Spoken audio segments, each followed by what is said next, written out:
আসসালামু আলাইকুম, সবাইকে স্বাগত জানাচ্ছি আজকের এই ভিডিওতে। আজকে প্রতিযোগিতামূলক চাকরির পরীক্ষাতে আসা একটি প্রশ্নের সমাধান করব। প্রশ্নটি হচ্ছে, ও এর মান কত হলে 16x² মাইনাস XY প্লাস 25 একটি পূর্ণবর্গ সংখ্যা হবে।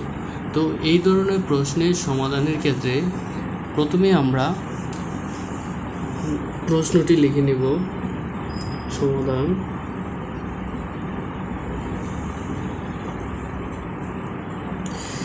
দেয়া আছে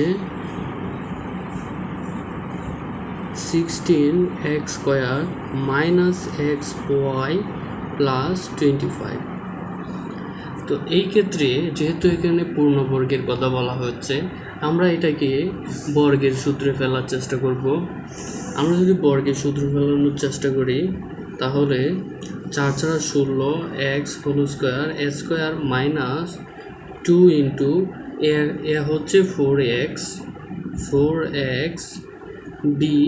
বি সমান, আমরা যদি এদিকে 25 আছে, সুতরাং এটাকে যদি আমরা বি কল্পনা করি তাহলে হচ্ছে 5², কারণ 5 5 25, 5 প্লাস 5² অর্থাৎ 25।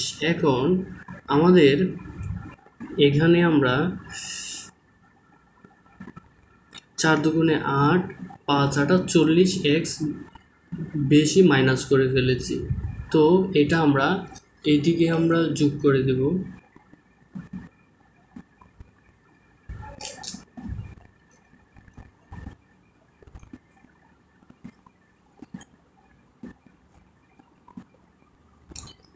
তো আমরা এটার মতো করেই আমরা এদিকে যোগ করে দেব 2 ইন্টু 4x ইন্টু 5, যাতে বোঝা যায় সেজন্য।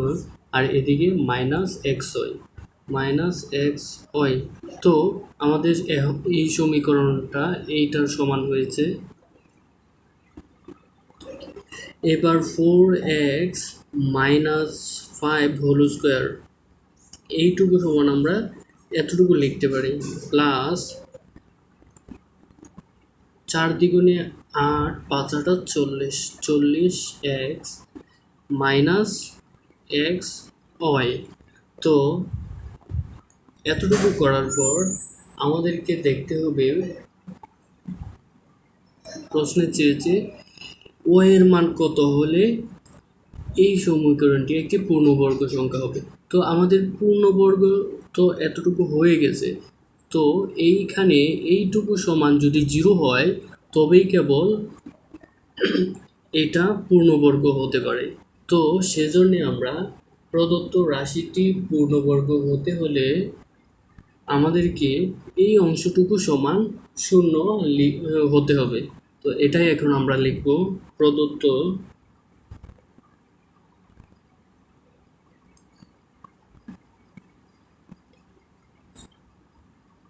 রাশিটি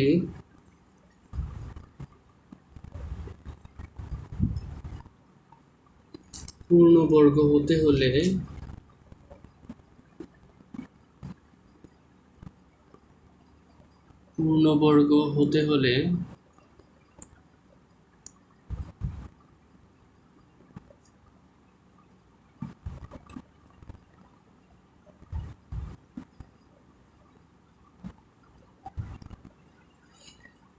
ফোর 0x মাইনাস XY সমান 0 হতে